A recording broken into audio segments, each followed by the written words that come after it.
welcome to the Cafe Le Wrestling. We are here to talk about recent Facebook posts that we've done. Gentlemen, this is Jonathan Cross, the best manager of ATCW. We have Hammerhead, and then we've got Le Moustache. I told him, Scott, when he first sat down, I asked him if he was trying out for the 4th season of Narcos.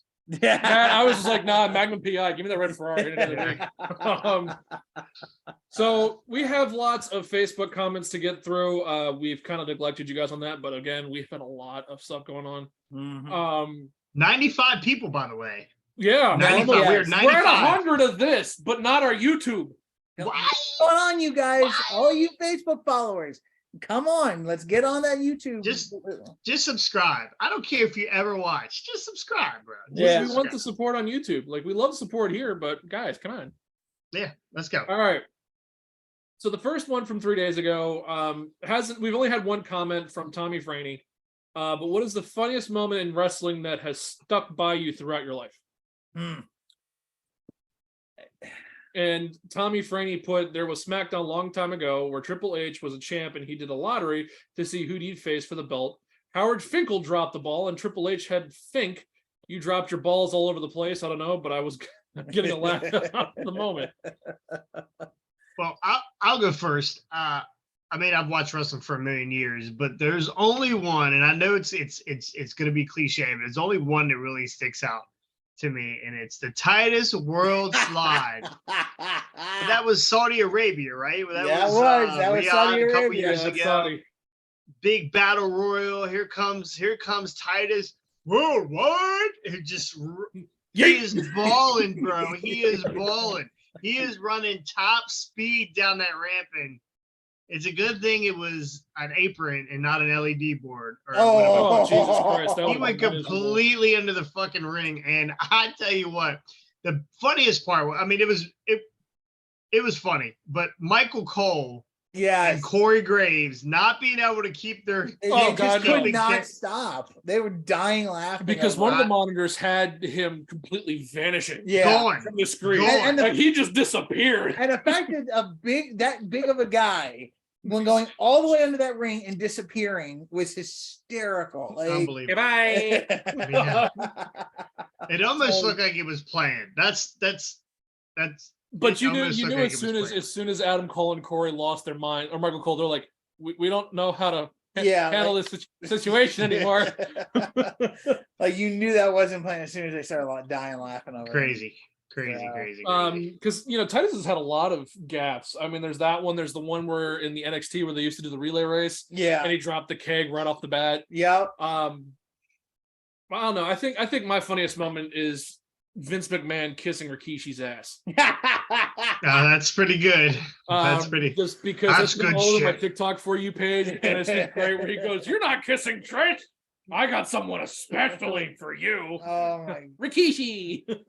And okay, and let me say this about Vince. All right, no matter what you want to say about him and what he's done with that company and for that company and whatnot, the fact that he put himself not just once but twice in that situation where it was once with Rikishi and once with Big Show, and like the fact that he was willing to humiliate himself like that does speak to something about Vince McMahon being willing to take one for his team. Like, honestly, that's the best thing. If you're going to be a good wrestler, heel, face, whatever, you can't think yourself too highly. You have to be able to roll with the punches and do things that a normal human being would not do, because it would just either give them nightmares or whatever. But yes, for him to put his face in Rikishi's ass. Oh my God, dude, as nightmares, and it wasn't even me. That was amazing. I'm sorry. And see, that's tough because like that you basically both stole the two that I was thinking of, because and I watched the SmackDown one live when it had live as it was TV. Sure. But so to me that again, like, it was great weeks of build up to that one, and the fact that they were doing the McMahon Kiss My Ass Club, and then it spiraled into this whole thing with The Rock, and it turned out phenomenally. And like, I'm on my feet cheering. I would have loved to have known on what planet? I know it's a fix or a state, entertainment. Easy. He sold it really well, thinking he was actually going to kiss Trish's ass. Yeah, He sold it really well. Yeah. Yeah. Now, really quick. He's gonna puke. So, really, maybe not the funniest moment, but a moment that still to this day makes me pop as a wrestling fan was the first few weeks of SmackDown. Again, I don't have one, so I'm kind of sharing my own little thing here. No, buddy, I'm listening intensely. And staring at Wyatt's mustache. So no, the thing that made me pop the most was the first few weeks that they had SmackDown on network television, and it's been a while since I had been able to watch actual wrestling on TV because I didn't have cable growing up. They had this whole deal with Triple H and Mankind. They had fired Mick and yada yada, and then they brought him back. And there was the night on SmackDown where they had challenged Triple H had challenged Mankind to the fight, street fight at the Royal Rumble. And Mick comes out, he cuts an amazing promo. It's like, you know what? I think the fans deserve a substitute. And he starts taking the mask off. And then he just rips his shirt open, and there's the Cactus Jack logo on his shirt and underneath. And my head hit the roof because that was the first time. Again, I knew who Mick was. I knew Mankind. I knew Cactus Jack. I knew Dude Love, but I had never seen Cactus at that point live in the ring. So the first time seeing Cactus Jack come out, like that on TV, it's still one of the things that makes me, even to this day, I go back and watch it, makes me pop because it's just like it was one of the best, oh my gosh moments on SmackDown or on wrestling that I had seen in a while. I had the same feeling when we finally found out who Uncle Howdy was. Have we? No. What have you been watching? No, we haven't. We still haven't, but all right, what we got next? So the next one, which is more sentimental, which I thought was a very good question to pose. What was the moment that caused you to love wrestling? So we have Ashley going, my dad. Tommy Franny, who's also been a very active member on this channel so far. Watching as a kid, I think seeing Hulk Hogan as a wrestler. I would say I really loved watching the Monday Night Wars when I was a teen, switching back and forth from WWE to WCW. Attitude Era was pretty awesome. Then probably watching with my grandfather through last years of his life. That's cool. Anita says grandpa. Let's see. Then we have. She said you used to love that crap. Yeah. Your grandmother used to love that crap. Carrie Kaufman Sinclair says my grandfather. Randy Chris says watching as a kid with my dad and grandparents when Hulk Hogan took the belt from Iron Sheik. And honestly, that's where I was. That was my. I'm a little bit older than. Well, I'm a lot older than you guys. I'm 47. Wyatt, how old are you? You don't want to know. Okay, that mustache got you around 37. Anyway, when I can remember, I still remember to this day, I was laying at home sick on the couch watching Sheiky Baby and Hogan wrestle, and my grandmother, who was a huge part of my life, a big part of my life, grew up. My grandmother lived with us, so she was always there, and her beating the arms off the chair. Oh, rooting for the Americans to win this belt. And just the pure joy on my grandmother's face when Hogan finally wins that belt. And it was I will never, and I was probably, honestly I can't even remember. Was that 80? Don't even remember. 80, but I was young. It was 83. I want to say it was 83. It was 83 because that's somewhere in there. Then that's the start of WWF Hulkamania, and then into 84 with WrestleMania. So and Hogan had all kinds of, Heenan's family was always it was always something was holding Hogan back, and this was the build, and we finally got to see Hogan over the Sheik, and I could just remember my grandmother crying just crying when Hogan won. And she said, "I'll never watch wrestling again." And then we watched Saturday Night whatever main event Saturday or Main whatever that Event, was the following week or whatever. I can't remember, but yeah. Yep, So I'm with Randy on that. so we have Kerry. Tim Simmons talking about Rocky Johnson and Tony Atlas beating the Wild Samoans. Now listen, Chuck is old as dirt. So he went way back for that one. And the last one, Lori McCumbee with as a kid watching Miss Elizabeth and Hulk. Hey, there you go. Okay. I love how she left out Macho Man, but okay. Yeah, it's fine. For me, it's funny going back to when I was in elementary school in early 2000s. I had a friend named. Oh my god! Oh my god! I had already been working for like 6 years. Jesus, elementary school. Go ahead, there. Go ahead, 96, Gustavo. buddy. 1996, buddy. Go ahead, Gustavo. And my friend DJ invited me to his place for the first time, and we're watching, I think it was Raw, and he had a whole bunch of classic superstars, and we just started playing with them in a ring while we were watching wrestling, and that's kind of where I started falling in love with it. Of course, then my dad 2 days later goes, wrestling's fake, right? I'm like, thanks, man. But I hope he went to the store to get milk and never came back. There's some things you don't tell them if Santa's fake or real. The Easter Bunny and wrestling, they're all run together. Exactly. Come on. So, but that was when I first started, getting into it. But I kind of fell off of it after a little while. I was like, okay, no big deal. And then I started getting back into it once I started hanging out with him. So yeah. For me, my memories of wrestling start 1990.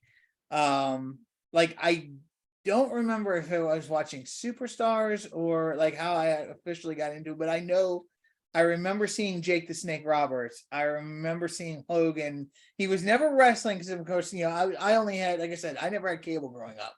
So all I had was network television. So whatever they had on network television, that's what I was watching week in and week out. So I think it was like Superstars or whatever it could have been at that time. But I remember seeing Jake the Snake Roberts, $1 Million Man, Ted DiBiase. Bret Hart was just starting to come up in the singles run at that point. And I like the first action figure I ever owned of wrestling was a Jake the Snake Roberts. Funny enough, in the same outfit that if you watch our toy video that we discussed of the figures that we got, the same outfit that his Ultimate that he got is wearing. Was it the LJN? No, it was the Hasbro. Okay. It was the original. It was the 90s Hasbro. That was the one where the legs didn't move, right? Yeah, the legs they were together. He had the snake on his neck and the fist that pulled back. So, but during that time, of course, I grew up right in the middle of DC and Baltimore, so we got both DC and Baltimore channels. DC at the time had a guy named George Michael. For anybody that knows sports or whatnot, Sports Machine. The Sports Machine. That's right. George Michael, big wrestling fan. He would interview wrestlers from time to time on the local news channel on Channel 4. And I wish this is where my memory gets a little blurry because I don't remember exactly which fight it was. I don't know if it was the Tuesday night in Texas, if it was either Survivor Series, Tuesday night in Texas, which was the Undertaker Hogan rematch, like 91 Survivor Series, or Tuesday in Texas was the week later. But he had the main event. He was able to get them to let him broadcast the main event on Channel 4. So I remember, and again, it's prime time, like 8 o'clock at night. I'm sitting there in front of my TV watching Hulk Hogan versus somebody. I wish I could remember who it was. I don't know if it was Undertaker. It could have been another match of some kind, but they had that on network television. I remember seeing Hogan for the first time, and it was like, whoa, what in the world? Like, so growing up with that, and then of course I got into, as time went on, the next year and a half, the Bret and Owen feud, and then that's when they took the syndicated stuff off of network television completely. So I lost track of wrestling from the end of 92, 93 to 99, when all of a sudden I hear WWF SmackDown coming to UPN. And I was like, oh, dang it. What the, like, this is great. Like, I get to see wrestling again. So you And missed all the Monday Night Wars? I missed all the Monday night. I've gone back Okay. and watched it since then, but I missed the original run of the Monday Night Wars. So Wow. when I got into SmackDown, I had to relearn everything. Like I said, Mick Foley, I literally did as much research as I could on the barely that was their internet, whatever internet I could get my hands on. I did research on every person that Rock, Austin, McMahon, Triple H, Mick, to figure out who these guys were, so I knew their stories, so I could kind of keep myself up to snuff with what was going on. And like, again, it was like a whole new world when SmackDown came on, because they were just at that point reuniting Road Dogg and Billy Gunn, the New Age Outlaws. Rock was on top, Triple H was on top.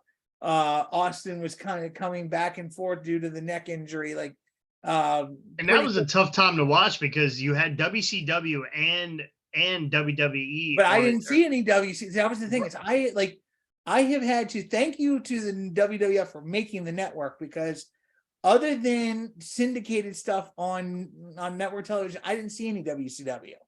So, because like I said, my parents were too cheap for cable television. So I ended up only being able to have to go back and learn all this history, post-mortem, so to speak.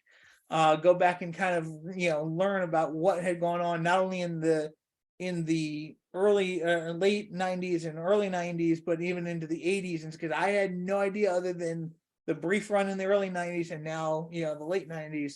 And I watched SmackDown religiously all the way up through probably about 07, 08. No, yeah, like 07, 08, somewhere in there. And then my enthusiasm kind of waned off. I kept up with it, but I didn't keep watching it as much as I would have liked to. But, it's just, that was my, and of course, stuff like, and I wish I had brought it with me. I should have, the Attitude Era Winged Eagle.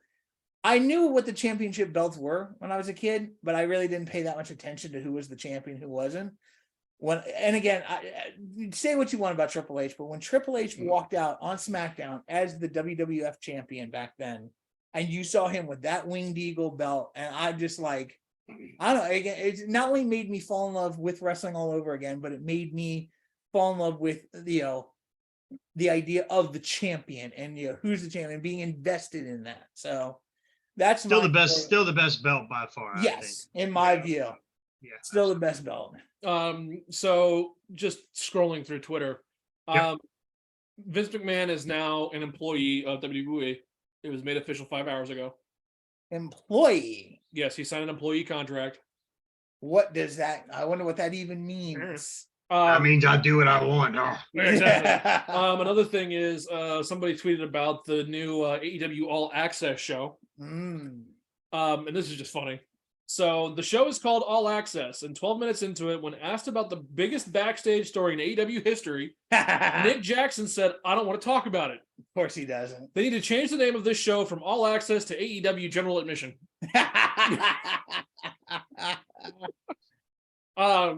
Anyway, but yeah, so the other thing that we have to talk about, we tried to get this to go the first time, but the video wasn't working well.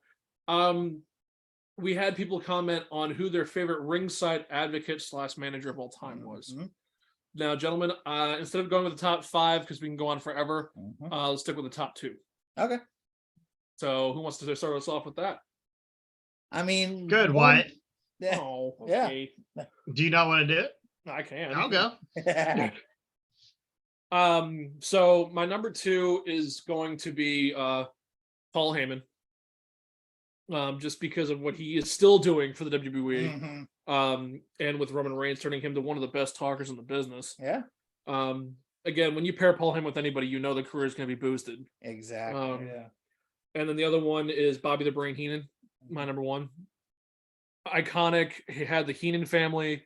I mean, he ran WCW for a long time with his faction and everything else. So, and most iconic moment, the Weasel. Yeah. So there you go. Yeah.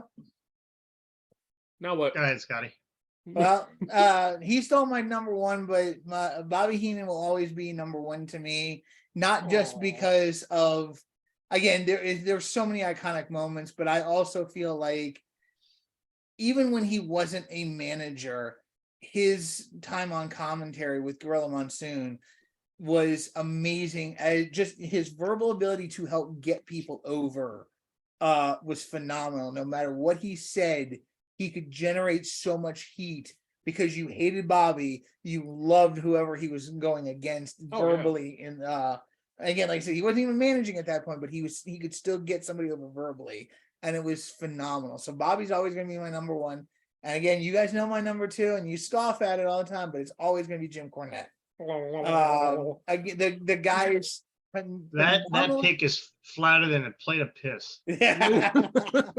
But hey, wouldn't you know who won the pony? He's still one of the best managers out there. Like his ability to talk and to, like I've said before, the one of my favorite promos is something he did in Smoky Mountain Wrestling when him and the Heavenly Bodies were doing the 4 Faces of Fear challenge, 4 nights in a row, 4 different styles of matches. He did a 6-minute promo, and I mean, like, seriously, it's out on YouTube, guys. Go and look this up. It is a phenomenal promo. Like, if I could find the footage of Smoky Mountain out there to see those 4 matches, I'd do it in a heartbeat, because his talking about those matches just made you want to see it all the more, and made you want to watch him get his butt handed to him all the more. You hated him because of how good he was. So Cornette's always gonna be my number 2 guy. But Jason, top 2. Well, I mean, I went with Sir Humperdinck, Sir Alfred Humperdinck, or whatever, because I was just reaching a little bit, just trying to create a little bit. My number 2 is always going to be Jimmy Hart. Jimmy has managed some of the best guys around ever. The guy was known for being the mouth of the South. He carried a megaphone. He carried a gimmick with him, and it got used a lot. Some of the best outfits this guy ever had. Whoever he was representing, whether it was Bundy or Valentine or the greatest Intercontinental Champion of all time, the Honky Tonk Man.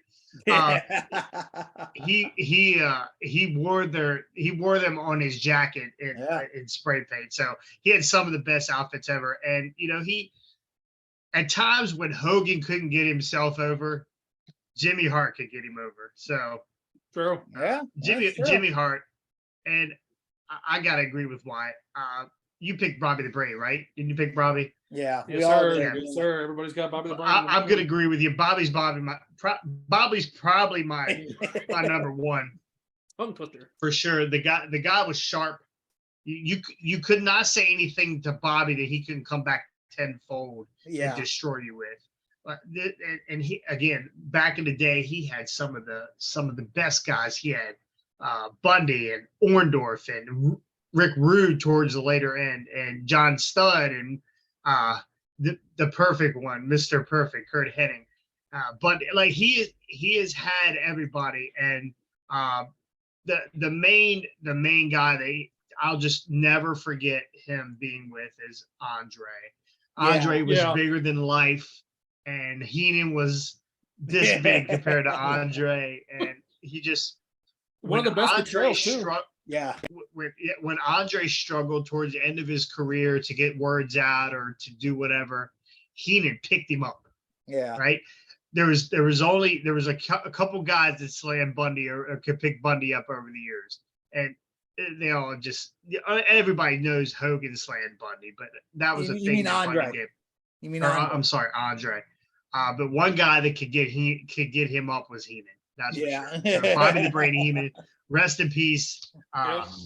Best manager all time in my book. And think about this, for example. And I spent $80 on his figure. Yeah. But think about this, for example, as well. This is a guy who could talk even the most eloquent of talkers over as well. He managed Nick Bockwinkel in the AWA. Nick Bockwinkel could talk anybody he talked you into the fucking arena. He did not need a mouthpiece. Yeah, but yet Bobby the Brain still was the guy that could even out-talk Nick Bockwinkel and talk Nick Bockwinkel even more over than he already was. The shit that come out of his mouth. Yeah, that says something about a manager when I mean a guy like, and that's another reason why Paul Heyman is as good as he is, because with Paul Heyman, when you like a guy like Roman Reigns, right now again, Roman was green, he needed some experience, he's got some experience now. He's a pretty good talker. He's not 100% there, but he's a pretty good talker now. But the fact that you still have Heyman with him, and whatever Roman can't do, Heyman can do. That's he took that style of talking straight from Bobby Heenan.